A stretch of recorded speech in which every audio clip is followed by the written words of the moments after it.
اعوذ باللہ من الشیطان الرجیم، بسم اللہ الرحمن الرحیم۔ تفسیر قرآن پارہ نمبر 1۔ ہم جو ہے سورہ فاتحہ سے شروع کریں گے۔ مختصر تفسیر ہم پڑھیں گے سورہ فاتحہ، پھر ہم یہ پارہ اما کی پہلے پارے کی سورہ تفسیر پڑھیں گے انشاءاللہ۔ سورہ فاتحہ۔ سورہ فاتحہ کے معنی ہیں کہ کھولنا، افتح۔ افتح سے لیے گئے ہیں فاتحہ، یعنی کوئی چیز کھولنا۔ تو اس کی پہلی جو آیات ہے ہم وہاں سے شروع کریں گے۔ اعوذ باللہ من الشیطان الرجیم، بسم اللہ الرحمن الرحیم۔ بسم اللہ الرحمن الرحیم کے بارے میں یہ آیا ہے کہ آیا یہ ہر سورت کی پہلی آیت ہے یا قرآن شریف کی ایک آیت کی، قرآن شریف کی ایک سورے کی آیت ہے؟ مگر اکثر محدثین علماء کا یہ ان کا طریقہ ہے کہ سورہ فاتحہ ہر سورے کی آیت ہے۔ تو اس میں ہم پڑھنے شروع کرتے ہیں الحمدللہ رب العالمین۔ اس کے معنی ہیں تمام تعریفیں اللہ کے لیے ہیں، یعنی اگر ہم کچھ تعریفیں کسی اور کے لیے بھی کریں تو یہ تمام نہیں ہیں۔ تمام تعریفیں اللہ کے لیے، تمام تر تعریفیں اللہ کے لیے ہیں، صرف اللہ کے لیے۔ ہم آگے بڑھتے ہیں۔ اس میں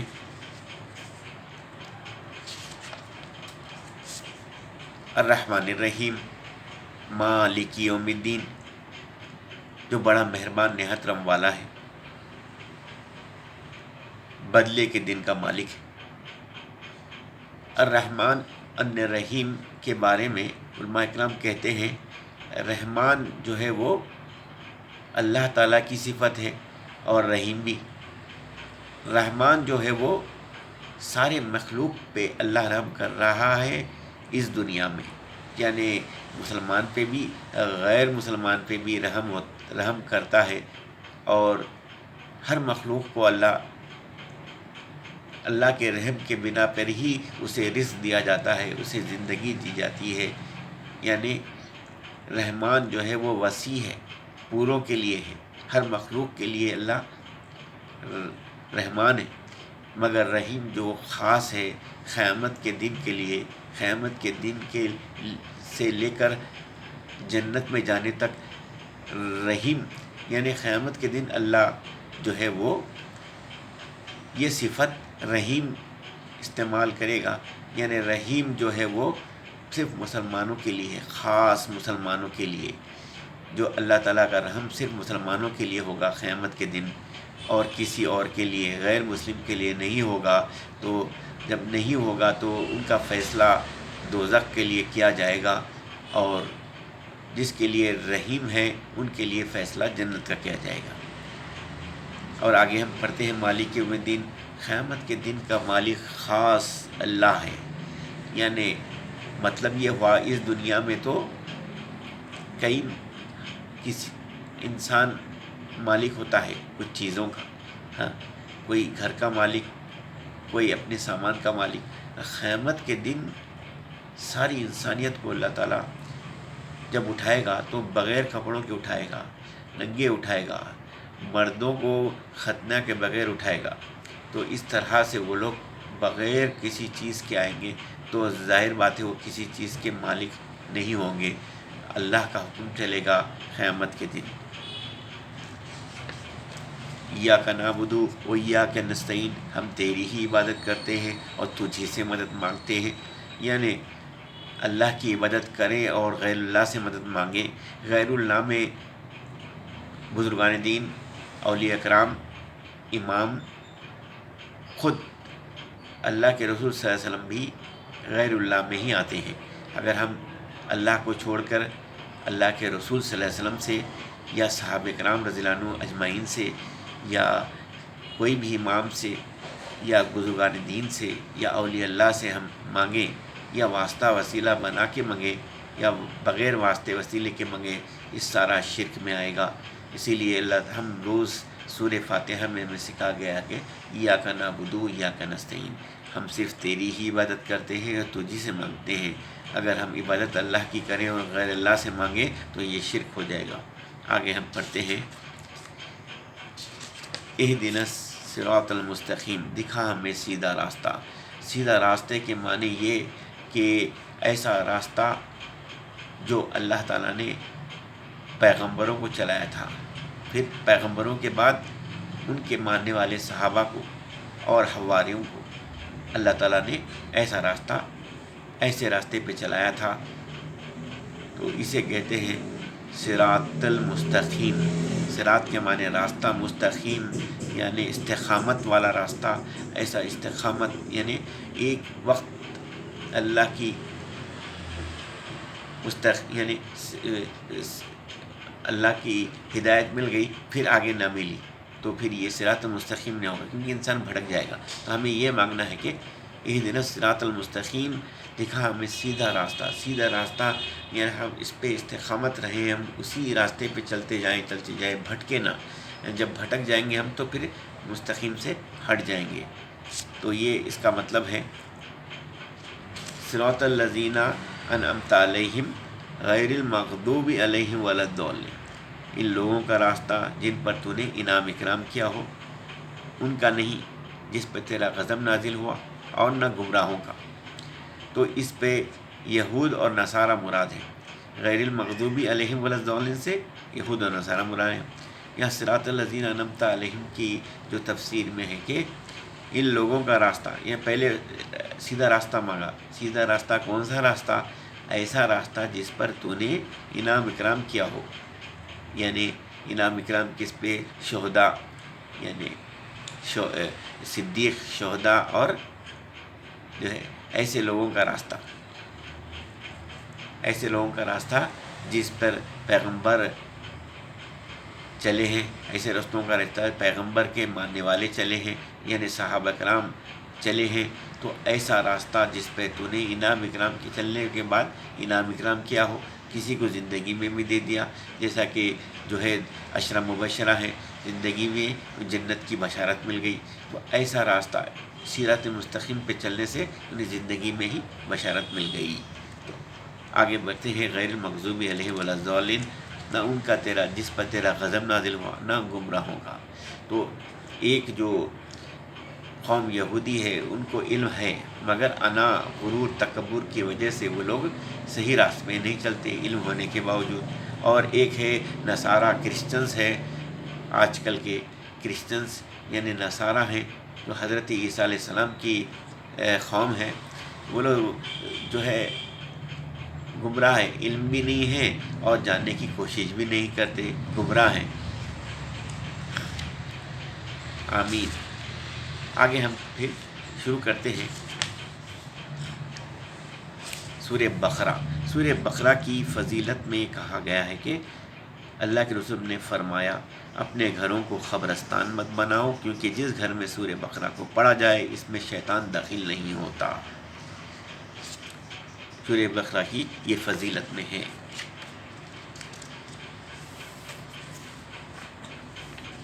سورہ بقرہ کی سورہ ال عمران کے ساتھ بھی فضیلت آئی ہے۔ آگے ہم حروف مقطعات پڑھ کے آگے بڑھتے ہیں۔ حروف مقطعات اس کو بولتے ہیں جو سورہ سے پہلے آتے ہیں، جیسے الف لام میم، اس طرح سے قاف صاد ہا میم طا سین میم، اس طرح سے جو ہے اسے حروف مقطعات بولتے ہیں۔ اللہ کے رسول نے فرمایا کہ میں نہیں کہتا کہ الف لام میم ایک حروف ہے، بلکہ میں کہتا ہوں الف پہ 10 نیکیاں ملے گی، لام پہ 10 نیکیاں ملے گی، میم پہ 20 نیکیاں ملے گی۔ یعنی اگر ہم میں سے کوئی الف لام میم پڑھتا ہے قرآن شریف میں الف لام میم پڑھتا ہے تو اسے 30 نیکیاں مل گئیں. تو یہ ایک حرف نہیں ہے، یہاں پہ اللہ کے وسلم نے اسے 3 حروف بتایا ہے، الف ایک حروف، لام ایک حروف، میم ایک حروف. تو ہم آگے بڑھتے ہیں. اسی طرح جتنے قرآن شریف میں حروف مقطعات آئیں گے ان کے ساتھ بھی یہی ہوگا. قرآن میں کچھ شک نہیں. اللہ تعالیٰ فرماتا ہے کہ قرآن میں شک نہیں ہے. ہدایت کا متقین کے ساتھ، ہدایت کا متقین کے ساتھ اختصاص، یعنی ہدایت جو ہے وہ متقین کے ساتھ ہے. اللہ نے ہدایت کو متقی تقوی پرہیزگاروں کے ساتھ رکھا ہے. ہدایت کے 2 قسمیں بتائی گئی ہیں، ایک ہدایت عام ہے، ایک خاص ہے. ایک عام جو ہدایت ہے وہ تو جانور کو بھی مل جاتی ہے ہدایت، وہ یعنی جانور بھی پیدا ہوتا ہے تو اسے پتہ ہے کہ کیا کرنا ہے، دودھ کیسے پینا ہے، کہ اسے سکھایا نہیں جاتا. تو اسی طرح اسے ہدایت کہتے ہیں. اور ایک ہدایت وہ عام ہے. خاص ہدایت جو ہوتی ہے وہ اللہ کی طرف سے ہوتی ہے، صراط مستقیم والی. وہ جو ہدایت ہوتی ہے تو وہ اس مانگنے سے ملتی ہے. مسلمان ہو جاتا ہے آدمی وہ ہدایت ملنے پر، ایمان والا ہو جاتا ہے ہدایت ملنے پر. آگے بڑھتے ہیں. ایمان کے معنی. ایمان جو ہے وہ 3 طریقوں سے ایمان لایا جاتا ہے. ایک تو زبان سے کہہ کر، دل اقرار کر کے اور دل سے تصدیق کر کے، اور اپنے جسم کے اعضاء سے، جو پارٹس آف دی باڈی سے دکھا کر ہم ایمان 3 طریقوں سے لایا جاتا ہے. اس میں 3 طریقوں میں سے ایک طریقہ بھی اگر ہم نہ بتائیں تو وہ پھر ہم جو ہے منافقوں میں شمار ہمارا ہو جائے گا. کیونکہ یعنی ایک چیز ہے ایک چیز نہیں ہے، تو دل سے بھی ہم تصدیق کرنا چاہیے اور اس کو ماننا چاہیے، اور منہ سے بھی بولنا چاہیے، پھر عمل بھی کر کے دکھانا چاہیے. آگے ہم چلتے ہیں. اقامت صلاح کے معنی نماز قائم کرو کہا گیا ہے، نماز پڑھو نہیں. تو اسی لیے نماز کا قائم کرنا جماعت کے ساتھ ہوتا ہے مردوں کو، اور عورتیں گھر میں ادا کریں گی.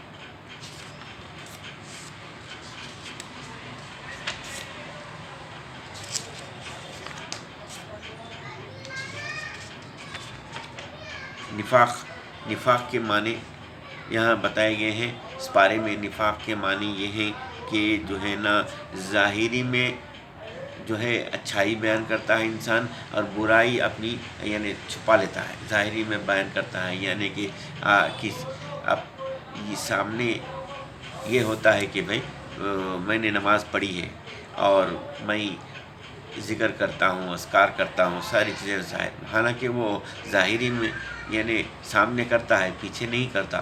تو یہ کیا ہوا کہ آپ ایک تو جھوٹ بول رہے ہیں، دوسرا یہ نفاق ہے کہ سامنے ایک ہے اور پیچھے ایک ہے، اس کا روپ سامنے ایک ہے پیچھے ایک ہے. سامنے تو ہم آپ کے ساتھ ہیں، مسلمان بنے رہتا ہے، پھر جب پیچھے جاتا ہے تو وہ مسلمانوں کے خلاف بولتا ہے. یہ ایک نفاق ہے. یہ آگے چل کے منافق ہو جائے گا آدمی اگر اس میں سے یہ ایک چیز موجود ہو. منافق وہ ہوتا ہے جس کا قول فعل کے، باطن ظاہر کے، مدخل مخرج کے اور ظاہر غیب کے خلاف ہو.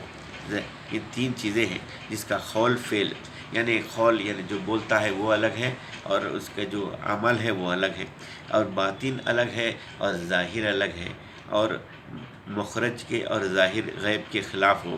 یعنی ظاہر جو کر کے دکھاتا ہے، جو کرتا ہے وہ، اور جو ہے وہ پیچھے جو ہے وہ الگ ہو، تو اسے نفاق کہتے ہیں. اور یہ نفاق کے 3 چیزیں ہیں. اگر 3 چیزوں میں سے اگر کوئی تینوں بھی ظاہر ہو جائیں تو وہ پکا منافق ہو جائے گا. بہت شکنی کرنے والا، جھوٹ بولنے والا، اور جو ہے یہ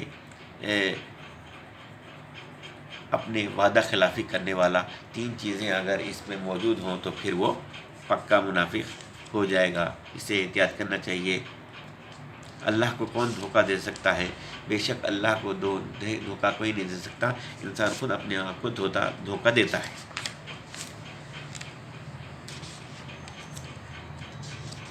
منافقوں کا مکر و فریب، یعنی منافق تو مکے میں نہیں تھے، مدینے میں منافق جو ہے وہ عبداللہ بن ابی جو منافقوں کا سردار تھا مدینہ منورہ میں، وہ وہاں کا باشندہ تھا۔ وہاں پہ یہودیوں کے 3 قبیلے رہتے تھے، وہ لوگ مل کر اسے سردار بنانے والے تھے مدینہ منورہ کا، مگر اللہ کے رسول وہاں پہنچے تو اب وہ جو ہے بن نہیں سکا، تو اللہ کے رسول سے وہ چڑھتا تھا اور کچھ وجہ سے اسلام تو لا لیا تھا مگر اس کے دل میں اسلام نہیں تھا، منافق تھا، منافقوں کا سردار تھا، اس طرح سے۔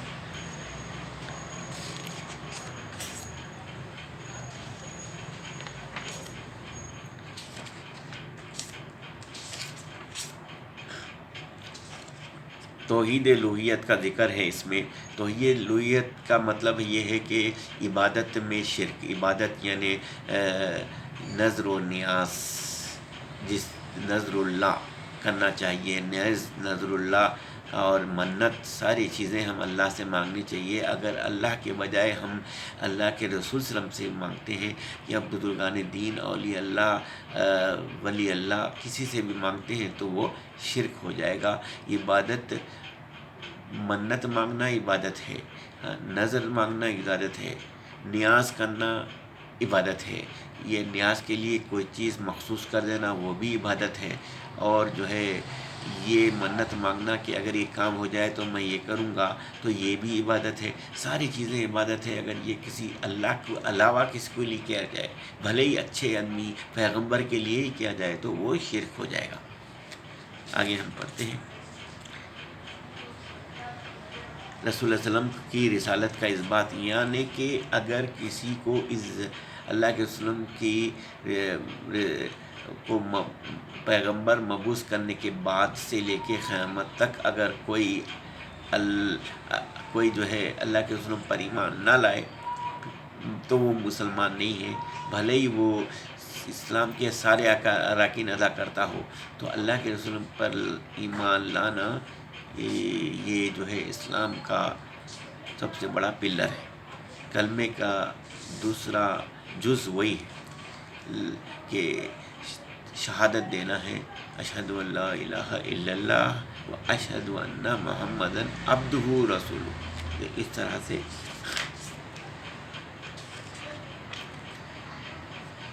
قرآن نبی صلی اللہ علیہ وسلم کا عظیم ترین معجزہ ہے۔ ہر پیغمبر نے معجزہ لے کے آئے۔ اللہ کے رسول صلی اللہ علیہ وسلم سے بھی اللہ تعالیٰ نے ان کے زمانے میں بھی کئی معجزے اللہ تعالیٰ نے کر کے اللہ کے رسول کے زمانے میں معجزے کر کے دکھائے اللہ کے رسول کے زمانے میں،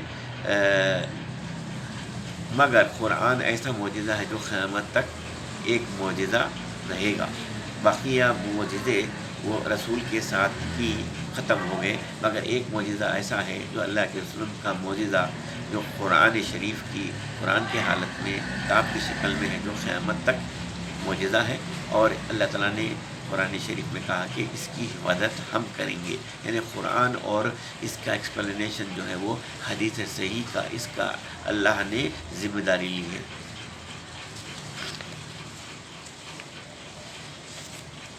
نیک مومنوں کی جزا، نیک مومن کی جزا جنت ہے۔ جنت کے پھلوں کی مشابہت، جنت کی پھلوں کی جو مشابہت وہ دنیا کے پھلوں کی مشابہت ہوگی۔ دنیا میں جو پھل ملتے ہیں ویسے ہی پھل ہمیں جنت میں ملیں گے، اور اس قسم کے اور پھل ملیں گے۔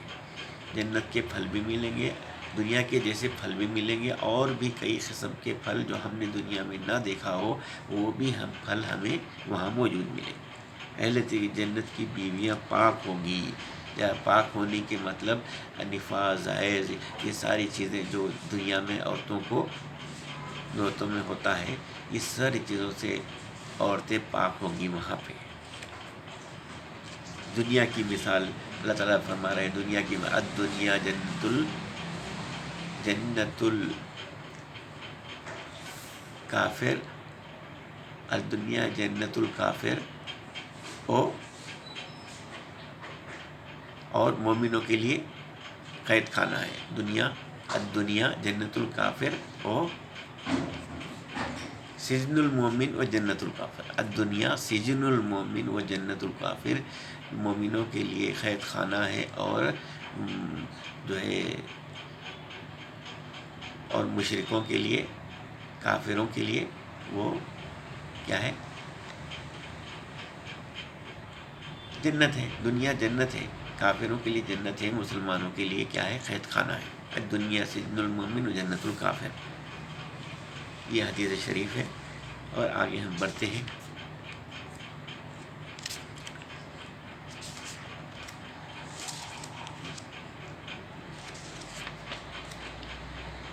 فرشتوں کے سامنے آدم علیہ السلام اور ان کی اولاد کی خلافت کا ذکر اور ان کا جواب. فرشتوں جب آدم علیہ السلام کو اللہ تعالیٰ نے بنایا تو فرشتوں کو کہا کہ میں بنانے سے پہلے ان سے پوچھا کہ میں ایسے ایک انسان کو بنانے جا رہا ہوں جو میری خلافت قائم کرے گا. تو فرشتے نے کہا کہ اللہ کے رسول، یا اللہ، کیا ہم آپ کی عبادت کے لیے کافی نہیں ہے جو اور ایک جو ہے ایسا انسان پیدا کر رہا ہے، اور ایک جو ہے آپ کی مخلوق پیدا کر رہا ہے جو آگے چل کے لڑے، جن میں ان کو تجربہ ہو گیا تھا جنات سے، جو ہم سے پہلے جنات کو یہاں بسایا گیا تھا اللہ تعالیٰ کی طرف سے. تو لڑائی جھگڑے کرتے، خون ریزی ہوتی، تو فرشتوں کو اللہ بھیجتے ان کے ساتھ تصفیہ کرانے کے لیے. تو انہیں تصفیہ کراتے. تو یہ لوگ دیکھ چکے تھے کہ ایک مخلوق کو بھیج کر دنیا میں تو یہ حال ہوا، اگر اور ایک مخلوق بھیجے گی تو شاید اور لوگ بھی ویسے ہی کریں گے. یہ تجربے کے لحاظ سے انہوں نے کہا.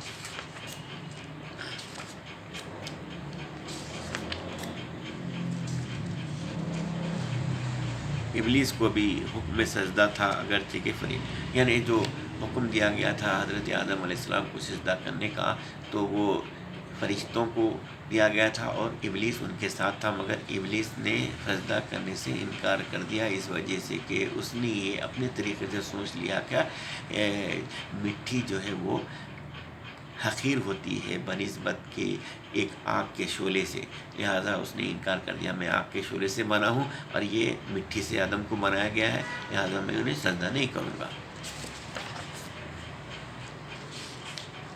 تو آدم علیہ السلام کو جو اللہ تعالیٰ نے جو ہے وہ سارے نام سکھائے، اور اس سے پہلے فرشتوں سے پوچھا کہ ان چیزوں کے نام بتاؤ. فرشتے نہیں بتا سکے. حضرت آدم سے اللہ تعالیٰ نے کہا کہ آدم تم بتاؤ. تو آدم علیہ السلام کو اللہ تعالیٰ نے سکھا دیا تھا، لہٰذا آدم علیہ السلام نے ساری چیزوں کے نام بتا دیے. تو یہ جو ہے اللہ کی جو ہے اللہ کی سنت ہے، اللہ کا طریقہ ہے کہ اللہ جس کو چاہے جو چاہے عطا کرے.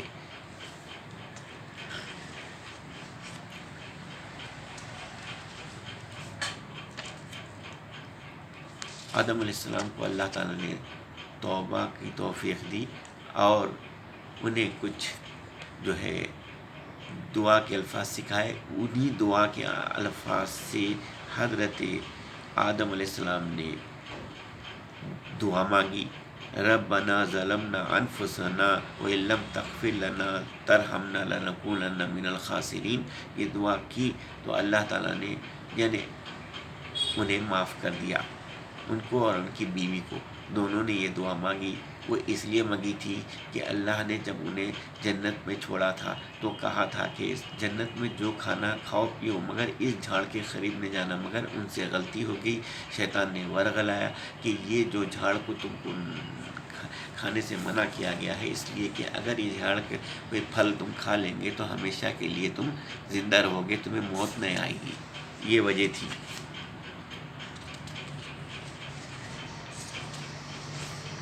آگے بنی اسرائیل کا قصہ ہے.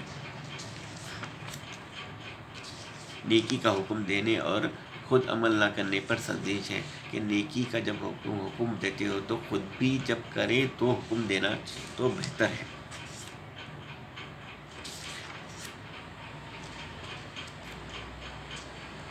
امت محمدیہ صلی اللہ علیہ وسلم بنی اسرائیل سے افضل ہے، یہ بنی اسرائیل سے افضل ہے کیونکہ بلکہ پورے انبیاء کے جو بھی امتیں ہیں ان پہ افضل ہے، کیونکہ قیامت کے دن اللہ تعالیٰ دوسرے امتوں پر ہماری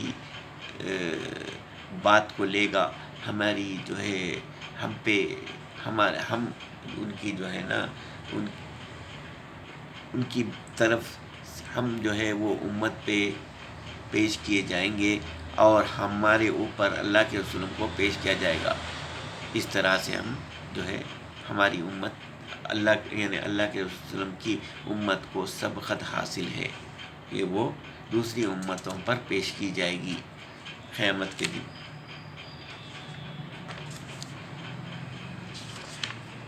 تو بنی اسرائیل کا قصہ یہاں پہ موجود ہے کہ کس طرح بنی اسرائیل کو جو ہے فرعون ستایا کرتا تھا، حضرت جو ہے موسیٰ علیہ السلام ان کو نجات دلائے وہاں سے، یہ سارا قصہ موجود ہے اس میں۔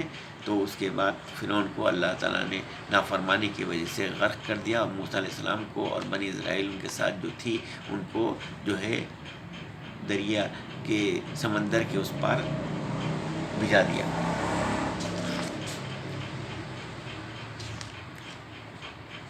جب وہاں پہ نکلے تو آگے جانے کے بعد بنی اسرائیل اللہ تعالیٰ نے انہیں کوہ طور پہ بلایا، حضرت موسیٰ علیہ السلام کو، ان کے پیچھے جو قوم تھی انہوں نے بچڑا بنا کے پوجنا شروع کر دیا۔ حضرت علیہ السلام کو حضرت موسیٰ علیہ السلام نے جو ہے وہ بھی پیغمبر تھے اللہ کے، انہیں چھوڑ کے گئے تھے انہیں ان کی دیکھ ریکھ کے لیے امیر بنا کے گئے تھے، مگر ان کی بات بھی انہوں نے نہیں سنا۔ تو اپنے آپ سزا ملی کہ جب واپس آنے کے بعد اللہ تعالیٰ نے بولے کہ ایک دوسرے کو قتل کرو، تو ایک دوسرے کو قتل کیا گیا شرک کرنے کی وجہ سے۔ آگے جا کے انہیں بادل کا سایہ بھی نصیب ہوا اور من و سلویٰ بھی نازل ہوا آسمان سے، مگر یہ لوگ من و سلویٰ تک بھی محدود نہیں تھے، انہیں جو ہے دوسرے چیزیں کھانا تھا، دال وغیرہ، تو وہ اتنا اچھا کھانا اوپر سے آ رہا تھا، وہ انہوں نے اس کو ناپسند کیا۔ تو حضرت موسیٰ علیہ السلام نے اللہ سے دعا کی اور پھر انہیں جو ہے وہ دال وغیرہ کھانے کے لیے دوسری جگہ جانا پڑا۔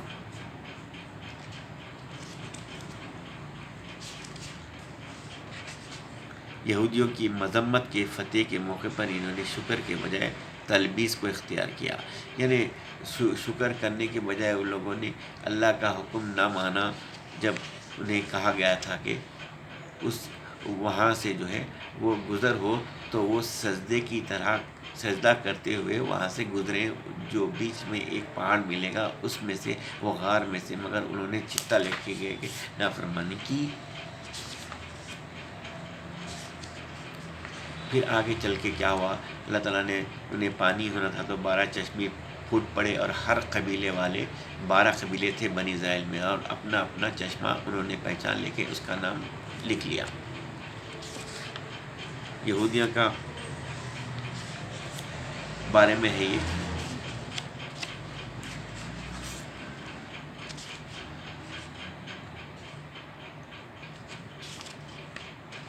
بنی اسرائیل کے گائے کے بارے میں ہے، بنی اسرائیل کے مقتول اور گائے کا قصہ کہ جو ہے گائے اللہ تعالیٰ نے حکم دیا کہ جو ہے کچھ مسلمان بنی اسرائیل میں حضرت موسیٰ علیہ السلام کے قوم کے کچھ لوگ جو ہے وہ اپنے جو چچا زاد بھائی چچا کے لیے زمین جائیداد کے لیے انہیں قتل کر دیا، اور پھر جو ہے وہ رات رات آ کے سو گئے۔ اب پکڑنا مشکل تھا تو پھر کیا ہوا، دوسرے پہ الزام لگا دیے۔ تو حضرت موسیٰ علیہ السلام کو بات وہی آئی کہ دیکھو، وہ کہو کہ ایک بچھڑا لاؤ، ایک گائے لاؤ، اور گائے کا حصہ اس کے گائے ذبح کرو اور اس کے گوشت کے ٹکڑے کو لے آ کے جو ہے وہ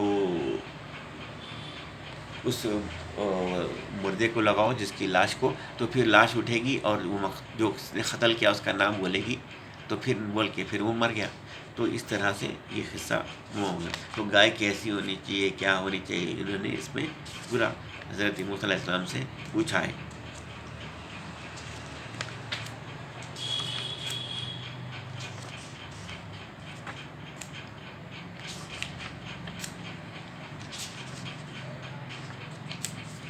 یہودیوں کی خوش فہمی کے بارے میں بتایا گیا کہ وہ خوش فہمی میں تھے کہ اگر ہم غلطی بھی کریں گے تو کچھ دن کے لیے ہم دوزخ میں جائیں گے، پھر واپس آ جائیں گے۔ تو اللہ تعالیٰ فرما رہا ہے کہ تمہیں کس نے بولا، کیا دلیل ہے، کیا ریفرنس ہے جو تم ایسا بول رہے ہیں؟ تو یہ تو دلیل تو بتاؤ کہ تم پھر واپس آئیں گے، کہ تمہیں آگ جانا بھی پڑا تو کچھ دن کے لیے جائیں گے۔ یہ کہاں کی بات ہے؟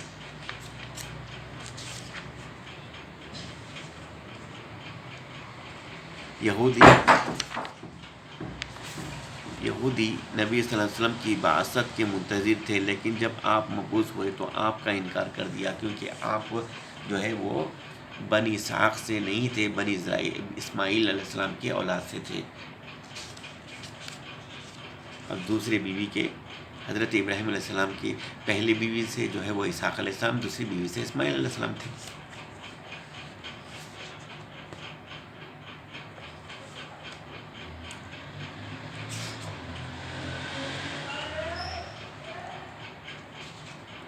تعمیر کعبہ اور اس کی قبولیت کی دعا۔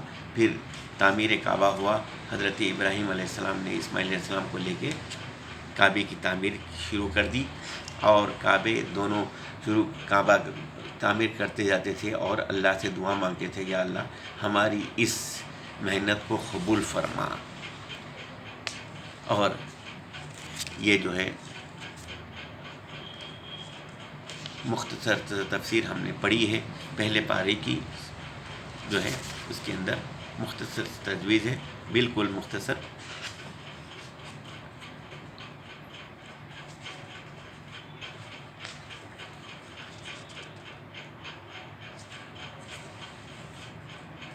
تو اس میں آخری یہ ہے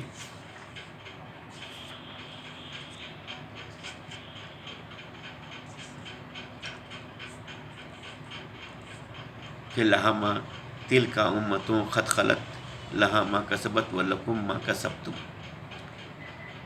یہ ہے، اس کو وہ ملے گا جو اس نے کیا، اور تم کو وہ جو تم نے کیا، یعنی انہیں اپنے اعمال اور تمہیں اپنے اعمال کا بدلہ ملے گا۔